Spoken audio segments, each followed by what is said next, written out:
భయపడి పెరికితనంతో ఏం చేయాలో దిక్కుదోచకుండా కష్టాల్లో ఉన్నారు. అలాంటి సందర్భంలో దేవుడు దావీదును ఓ యవనస్తుని బయటికి తీసుకొని వచ్చినాడు. David is a one who comes into the screen or onto the screen at the time of crisis. కష్టాల్లో, ఆపదల్లో, ఇబ్బందుల్లో ఆ స్థలములోనికి ప్రవేశించేవాడు దావీదు. సాధారణంగా క్రైస్తవులు అలాగ కష్టాలు, ఇబ్బందులు ఉంటే వెనక్కిపోతారు. అది గొర్రె. సింహం వెనక్కిపోదు, ముందుకు పోతుంది. అదే దావీదు. సింహపు గుండె లాంటి గుండె కలిగిన వాడు కనుక దాదాపు టీనేజ్గా ఉన్న దినాల్లోనే 17 ఏళ్ళ ఆ ప్రాయంలోనే దేవుడు దావీదును వాడుకోవటానికి సంకల్పించినాడు. అలాగూ యుద్ధభూమి దగ్గరికి వెళ్ళిన తర్వాత సౌలుకు చెప్పారు, ఎవరో దావీదంతా కుర్రోడు ఇక్కడికి వచ్చినాడు అని. సౌలు దావీదుకు కబురు పెట్టాడు. దావీదు సౌలు దగ్గరికి వెళ్ళాడు. ఇప్పుడు సౌలు యూజువల్గా ఆయన చేయలేడు, వేరే వాళ్ళని కూడా చేయలేరు. మీకు తెలుసు కదా, కొంతమంది అట్లాంటి వాళ్ళు మందిరంలో ఉంటారు. వాళ్ళు చేయరు, వేరే వాళ్ళని కూడా చేయలేరు. అంటే చేసేవాళ్ళని కూడా చేయలేరు. వారు ఎవరంటే సౌళ్ళు, వాళ్ళు ఎవరంటే పరిసయ్యులు, వారు ఎవరంటే సద్దకాయలు. చేసేవానికి ప్రోత్సాహం మీరు పైపెచ్చు నిరుత్సాహంతో మాట్లాడుతుంటారు. For every God's work beforehand we have discouragement with us. దైవ పనికి మనం ముందుకెళ్ళే ప్రతి సందర్భంలోనూ మనకు నిరుత్సాహం అనేది మనకు పరిచయమైన వారి యొద్ద నుండి వస్తుంది. అది భర్త నుండే కావచ్చు, భార్య నుండే కావచ్చు, తల్లిదండ్రుల నుండే కావచ్చు, బోధకులు, సేవకులు, పరివారము, ఈ చుట్టుపక్కల వారి నుండే కావచ్చు. దావీదుకు కూడా ఏ మినహాయింపు లేకుండా అలాంటి నిరుత్సాహము సౌలు యొద్ద నుండి వచ్చింది. ఏమన్నాడు? సమూయేలు మొదటి గ్రంథం 17వ అధ్యాయం 1 Samuel chapter 17 verse 33 33. సౌలు ఈ ఫిలిష్తీని ఎదుర్కొని వారితో పోట్లాటకు 3 నెగిటివ్ ఫ్యాక్టర్స్ చెప్తున్నాడు. మొదటిది బలము చాలదు, రెండవది బాలుడవు, మూడవది బాల్యము నుండి యుద్ధాభ్యాసము లేదు. తెలుగు బైబిల్లో 3 బాతోనే ఆరంభమవుతున్నాయి. బలం చాలదు, బాలుడవు, బాల్యము నుండి నీకు విద్యాభ్యాసం లేదు. These are 3 your weaknesses. ఏమంటావు మరి? మనలాంటి వాళ్ళమైతే దేవుడే మాట్లాడినాడన్నా రాజు ద్వారా అని ఇంటికి వెళ్ళిపోతుంది. కానీ దావీదుకి దేవుడు ఎప్పుడు మాట్లాడతాడు, దయ్యం ఎప్పుడు మాట్లాడుతుంది. దేవుడు ఎవరితో మాట్లాడతాడు, దయ్యం ఎవరితో మాట్లాడుతుంది దావీదుకి తెలుసు. దేవుడు సౌలుతో మాట్లాడడం దావీదుకి తెలుసు, దయ్యము దావీదుతో మాట్లాడడానికి కూడా దావీదుకి తెలుసు. ఈ మాటలు మీకు అర్థమవుతున్నాయి నేను చెప్పే మాటలు. దేవుడు సౌలుతో మాట్లాడడానికి దావీదుకి తెలుసు, దావీదుతో సాతాను మాట్లాడడానికి కూడా దావీదుకి తెలుసు. అందుకనే సౌలు దావీదుతో ఈ 3 సంగతులు చెప్పినాడు. ఈ 3 వాస్తవాలే. నెగిటివ్ స్టేట్మెంట్ నెగిటివ్ ఏం కాదంటే మానవ రీత్యా చూస్తే కరెక్టే. ఆయన బాలుడు అంట.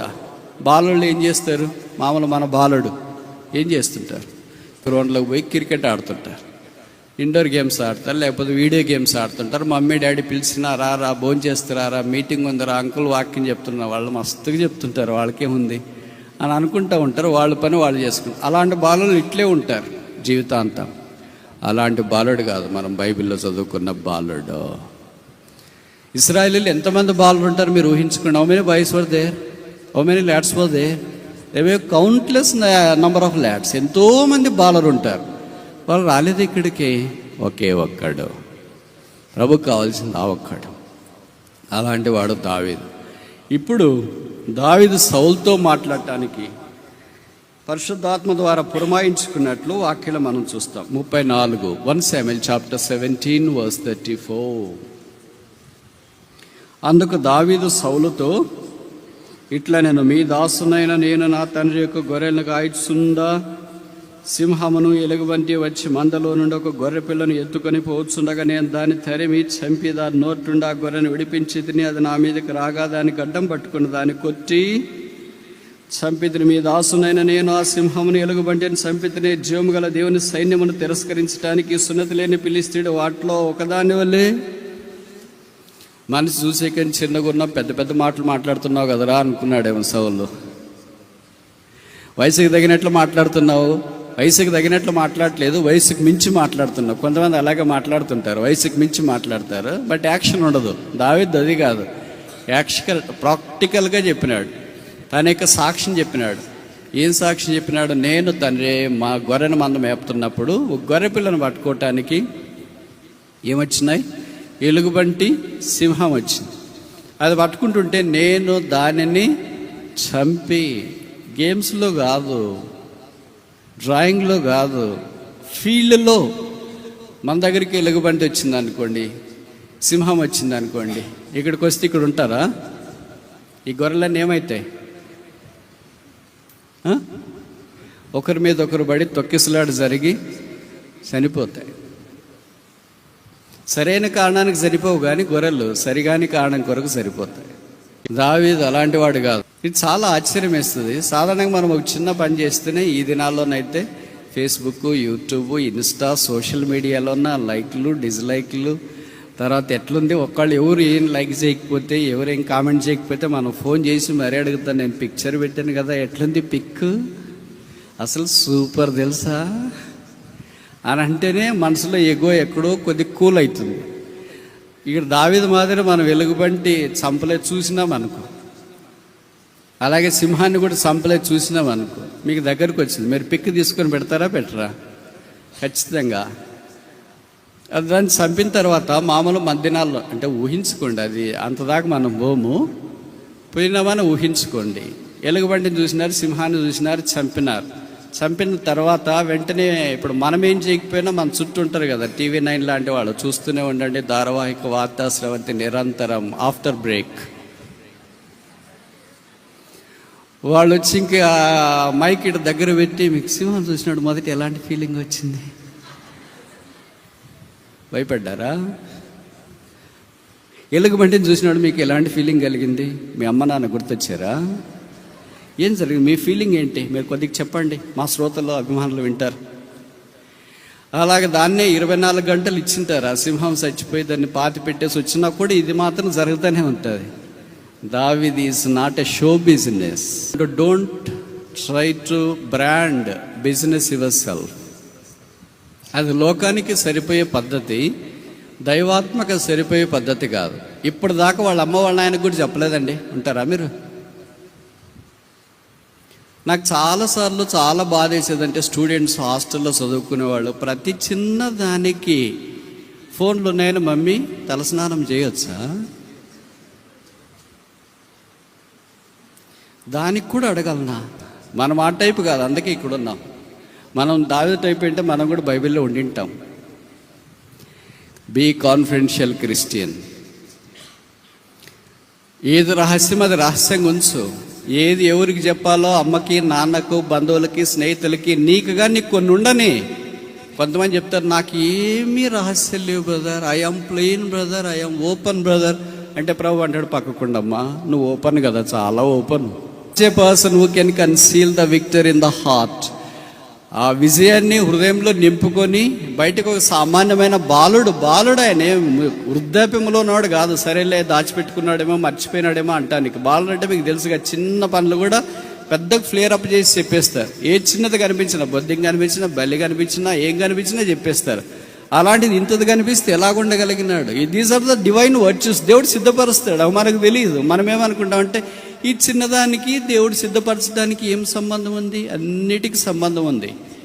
ఎట్లా పని చేస్తుందో అన్ని దాంట్లోన దైవికమైన విధానాల్లో అన్నిటికీ సంబంధం ఉంది. Your mentality, your virtue, your confidentiality, your obedience, your disobedience, all have relation with God. దేవుడు సిద్ధపరుస్తాడు. ఇప్పటికే మీలో కొంతమందిని సిద్ధపరుస్తుంటాడు, మిగతా కొంతమందిని వీళ్ళు వద్దులే, వీళ్ళు కష్టమవుతుంది అని సౌల్లాగా భవిష్యత్ పక్కన పెట్టించాడేమో. సౌలుకి షాక్ అయింది. సింహం చంపావా, ఎలుగుబంటిని చెప్పావా? ఎప్పుడు చెప్పినట్లేదే, మీ నాయన కూడా చెప్పలేదే, మీ అమ్మగారు చెప్పలేదే, మీ అన్నోడు చెప్పలేదే, ఎవరు చెప్పలేదా? రాజు అయిన తర్వాత నాకు రిపోర్ట్ చేయాలి కదా. అంత చిన్న విషయం మీద నాకెందుకని చెప్పలేదు. చిన్న విషయం అది. సింహం చంపితే చిన్నదే, ఎలుగుబంటి చంపితే చిన్నదే. ఏ దేవుడైతే నాకు సింహాన్ని, ఎలుగుబంటిని చంపడానికి సహాయం చేశాడో ఆ జోముగల దేవుడు, జోముగల సైన్యమైన ఇశ్రాయేలుని తృణీకరించడానికి సున్నతి లేని ఫిలిష్తీయుడు వాటిలో ఒకటవునుగాక. వర్డ్స్ ఆఫ్ ఫెయిత్, విశ్వాసపు మాటలు. ఇప్పుడు సౌలు అన్నాడు, సరే నువ్వు వెళ్ళు, రెండవ స్టెప్ ఆయన మొదటి డిస్కరేజ్మెంట్ ఏంటి? నువ్వు బాలుడవు, బాల్యము నుండి విద్యాభ్యాసం నీకు లేదు, తర్వాత బలము చాలా. ఇవి రెండవ డిస్కరేజ్మెంట్ ఏం చేస్తున్నాడంటే, సరే వెళ్ళు కానీ ఎట్లా వెళ్తావంటే చూడండి 17:38 పిమ్మట సౌలు తన యుద్ధ వస్త్రములను దావీదునకు ధరింపజేసి రాగి శిరస్త్రాణం ఒకటి అతనికి కట్టి యుద్ధ కవచంలో తొడిగించాడు. ఈ సామాగ్రి దావీదునకు వాడుకలేదు కనుక తాను తొడుక్కున్న వాటిపైన కత్తి కట్టుకుని వెళ్ళగలిగిందో లేదని చూసుకున్న తర్వాత దావీదు నాకు వాడుక, ఏది సౌలుకు వాడుక దావీదుకు వాడకలేదు. ఇద్దరు బిలీవర్సే కదా, ఇద్దరు ఇశ్రాయేలీలే కదా, ఇద్దరిని సమయంలో అభిషేకించినాడు కదా, వాళ్ళకి వాడకేంటి వీళ్ళకి వాడకే లేదేంటి? వాళ్ళ ప్రయారిటీస్ వేరే, వీళ్ళ ప్రయారిటీస్ వేరే. సౌలు ప్రయారిటీ వేరే, దావీదు ప్రయారిటీ వేరే. సౌలు ఎట్లయినా పర్లేదండి మన టైపు, దావీదు మన టైపు కాదు, భక్తుల టైపు. ఆయనే ఒక భక్తుడు. అందుకని ఇప్పుడు రెండో అబ్జెక్షన్ ఏమొచ్చిందంటే, సౌలు తను డ్రెస్ వేసినాడు అంటే యుద్ధ డ్రెస్ వేసి కత్తిచ్చి డాల్ ఇచ్చి ఇవన్నీ ఇచ్చి ఎట్లుందో చూసుకోండి. ముందే బాలడని ఇంత దాకా చెప్పినాం, మరి అది మొయ్యాలి కదా, మోసేకి ఎట్ట వీలవుతుంది? మోగిపోతే పోలేడు, యుద్ధానికి పోలేడు. అదే ఆయన వర్షన్ సౌలు. ఇవన్నీ లేకుండా యుద్ధానికి పోలేడు. ఏ యుద్ధానికి వెళ్ళాలన్నా యుద్ధం డ్రెస్ ఉండాలా, తర్వాత ఏంటి అవసరమైన కత్తి ఉండాలా, డాల్ ఉండాలి, ఇవన్నీ ఉండాలి కదా. ఇవన్నీ లేకుండా ఎలాగపోతావు? ఇవి నాకు వాడకలేవు. కొంతమంది చెప్తుంటారు కదా, వాళ్ళు ఇలాగ చేశారు వీళ్ళు ఇలాగ చేశారంటే అవి నాకు వాడకలేవు. వాళ్ళు లంచం ఇచ్చారు, అవి నాకు వాడకలేవు. వాళ్ళకి కాని మాటలు చేస్తున్నా వాడకలేవు. వాళ్ళు ఇలాగ చేస్తున్నారు వాడకలేవు. వాడకలేవు అని చెప్పే దావీదులు ఉన్నారా? అది మాకు కూడా వాడుకే అని చెప్పే సౌళ్ళు ఉన్నారా? వాడకలేని వారిని దేవుడు వాడుకుంటాడు. వాడుకున్న వారిని సరే మీరు వాడుతూనే వాడుకోండి అంట. ఏది లోకం యొక్క పద్ధతి? ఇది రక్షణ కవచం పెట్టుకోవడం, కత్తి పెట్టుకోవడం, డాల్ వేసుకోవడం, ఇవన్నీ ఆర్మర్ ఆఫ్ ద వాల్, లోక యుద్ధ వస్త్రధారణ. దావీదు కవలే లోక పద్ధతులు భూమి మీద చాలా ఉన్నాయి, మనకు ఆ వాడుకా లేవా? మనకేం చెప్తారు మన దగ్గర ఉన్నాడు బ్రదర్, చూసి చూడకుండా పోవాలి, అన్నీ పట్టించుకుంటే ఎట్లయితే. పెళ్ళిళ్ళలో కట్మేయాలా పట్టించుకుంటే ఎట్లా? మనకు వాడకలేదంటే ఎట్టయితుంది? బంగారు వేసుకోమంటున్నారు వాళ్ళు, పర్వాలేదు ఆ పూటికి వేసుకో. తాళి కట్టుకోమంటున్నారు వాళ్ళు. దావీదు భాష అనుకుంది ఆ డిక్షనరీలో, అవి నాకు వాడక లేదు. కొద్దిసేపు అక్కడుండి కొద్దిసేపు అట్లా ఊరికే నటిస్తే బయటకు వచ్చిన తర్వాత మీరు అన్నీ తీసి మీ పనుల పద్ధతి ప్రకారం మీరు ఉండొచ్చు. యుద్ధం కూడా కొద్దిసేపే దావీదు వేది వెళ్ళగలిగింది లేదు, వేసుకొని చూసి ఇవి నాకు వాడుక లేదు. వాళ్ళు దావీదు వేరే యుద్ధోపకరణాలు ధరించుకోవటానికి దేవుడు ఆయన్ని సిద్ధపరిచినాడు.